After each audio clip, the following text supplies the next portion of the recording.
À Milan, en Italie, une journée de travail commence pour Tiziano Perchinuno, architecte. Une journée particulière puisque c'est dans un café qu'il vient s'installer avec son ordinateur et ses documents.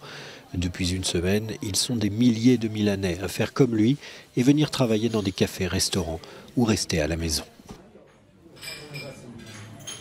Venerdì ho ricevuto questa email in cui venivano descritte Vendredi le dernier, nuove j'ai reçu procedure ce mail per annonçant de seguire nouvelles per mesures pour contenir le virus. La principale demande étant de commencer par une semaine de travail intelligent. Comme ça, pendant que nous ne sommes pas au bureau, la société désinfecte les locaux. On nous a aussi demandé de surveiller notre santé et de les prévenir si notre situation change. di salute e avvisare anche l'azienda nel caso di un eventuale cambiamento. L'entreprise a aussi distribué des masques et du désinfectant pour les mains à tous ses employés. Et bien que les mesures soient plus strictes cette fois, Tiziano y trouve son compte.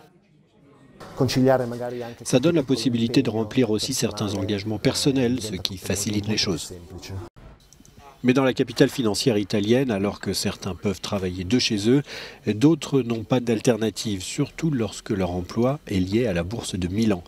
Dans ce bureau du centre de Milan, les traders sont bloqués dans leur salle de marché. Et ce n'est pas de gaieté de cœur, surtout quand cela concerne la santé des gens.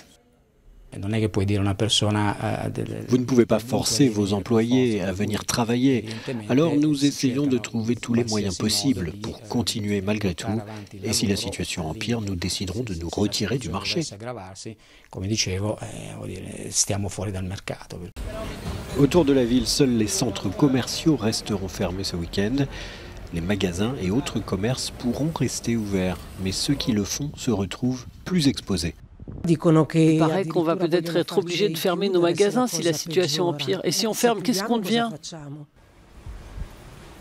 Dans certains cas, l'impact du coronavirus est bien plus radical. Par exemple, dans le quartier chinois de Milan, où les magasins, les restaurants jadis bondés semblent avoir fermé pour une durée indéterminée.